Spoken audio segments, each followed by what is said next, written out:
अर्थ education centre में आपका स्वागत है। आज हम लोग आरआरबी, जेई, एनटीपीसी और ग्रुप डी से संबंधित साइंस के टेस्ट सीरीज के रूप में हम लोग लगाएंगे। प्रीवियस ईयर क्वेश्चन होगा, इसमें संभावित प्रश्न, क्योंकि जो आरआरबी एनटीपीसी में सवाल पूछे जाते हैं वो प्रीवियस ईयर से कॉपी पेस्ट करके सवाल दे दिया जाता है, जैसा इस बार आप लोग देखे होंगे। और कुछ क्वेश्चन जो होता है स्टैटिक्स जीके का न्यू डाला जाता है, तो हम लोग न्यू और स्टैटिक्स जीके का एक कंप्लीट सेट बनाएंगे। ये साइंस का सीरीज चलेगा साथ में, जिससे कि आपका साइंस का क्वेश्चन नहीं छूटे। तो यदि इस चैनल पर आप लोग पहली बार विजिट किए हैं तो चैनल को सब्सक्राइब करके बेल आइकन को दबाना ना भूलें। ये खास करके एनटीपीसी मेंस और ग्रुप डी के आने वाले एग्ज़ाम के लिए काफ़ी इम्पोर्टेंट है। तो चलिए हम लोग वीडियो को शुरू करते हैं।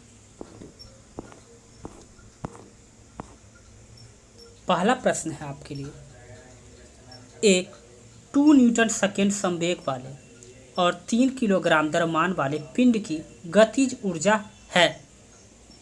आप लोगों को बताना है कि एक 2 न्यूटन सेकेंड संवेग वाले और 3 किलोग्राम द्रव्यमान वाले पिंड की गतिज ऊर्जा क्या होगी। तो सबसे पहले बात करेंगे गतिज ऊर्जा की। तो संवेग बराबर होता है mv। क्या होता है? संवेग बराबर mv होता है। तो यहाँ पर दिया हुआ है संवेग बराबर क्या दिया हुआ है? 2 न्यूटन सेकेंड। तो यहाँ हो जाएगा 2 और mv की बात करें, ठीक है, तो 3 मास यानी द्रव्यमान जो है 3 किलोग्राम दिया है, तो 3 हो जाएगा और इंटू भी के स्थान पर कुछ नहीं दिया हुआ, तो क्या हो जाएगा? भी हो जाएगा।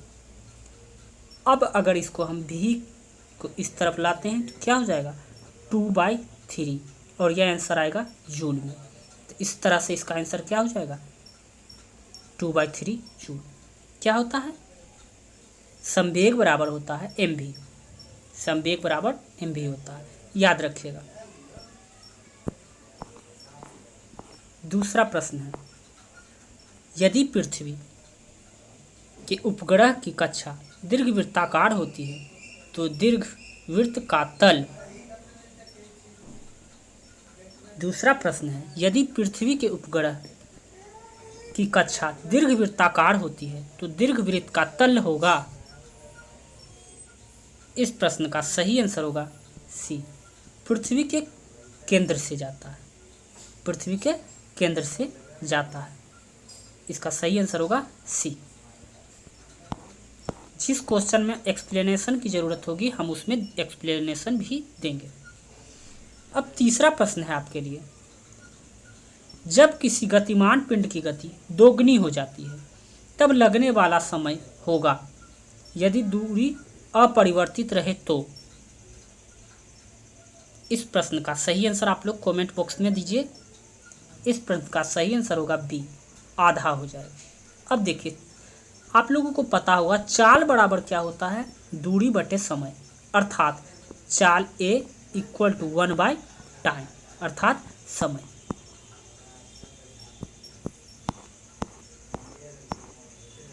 किस सदिश का परिणाम कभी नहीं हो सकता?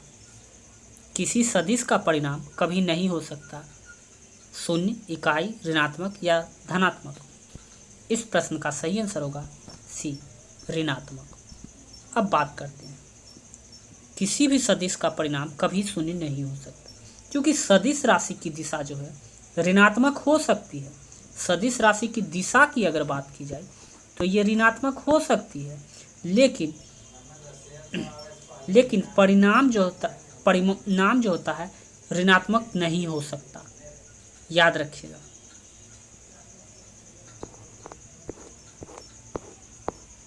न्यूटन बाय किलोग्राम मात्रक है।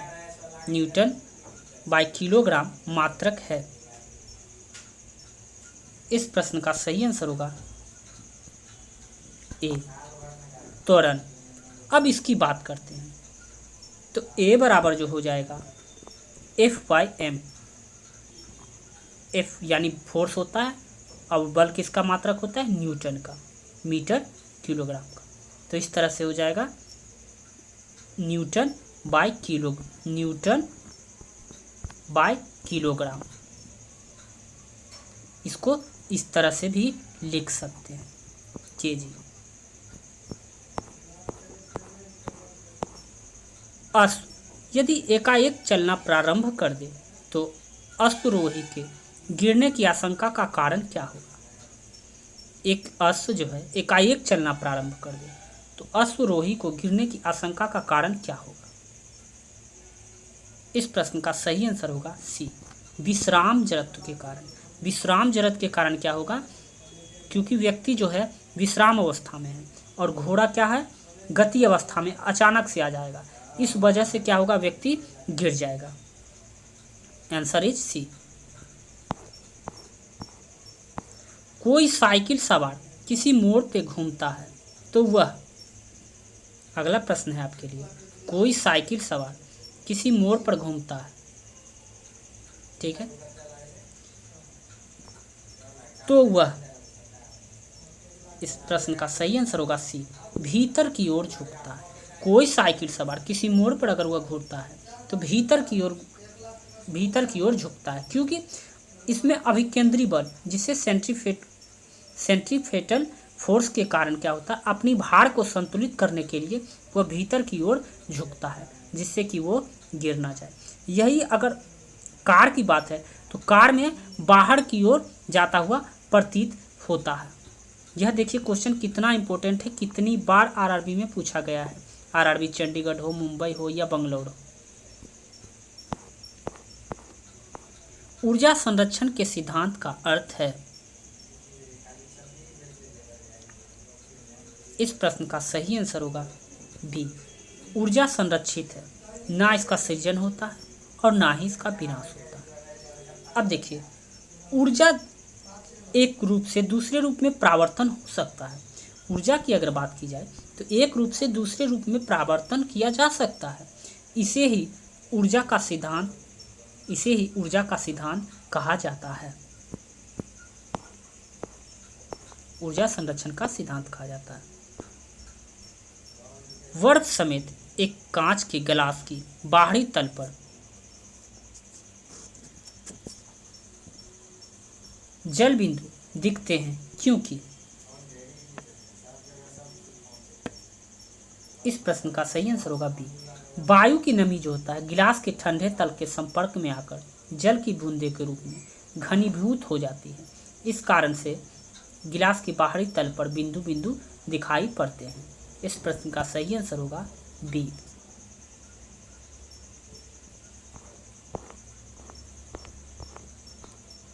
वैसलीन लेपित हुई सुई क्षैतिज दिशा में जल पृष्ठ पर धीरे धीरे डुबोई जाती है, वह तैरती हुई प्रतीत होती है।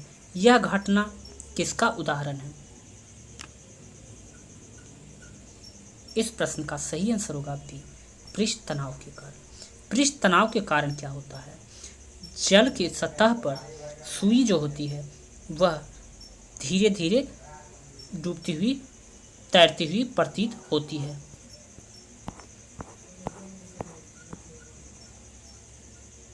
ऊष्मा विकिरणों की गति होती है, ऊष्मा विकिरण की गति जो होती है, इस प्रश्न का सही आंसर होगा प्रकाश के बराबर होता है। ऊष्मा विकिरण की गति जो होती है प्रकाश के बराबर होता है। इस प्रश्न का सही आंसर होगा बी। कणों के द्वारा हीट ट्रांसफार्मर की क्रिया को कहते हैं।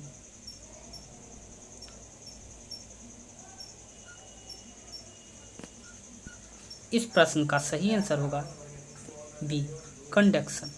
कंडक्शन के द्वारा जो होता है हीट ट्रांसफार्मर की क्रिया होती है संपन्न।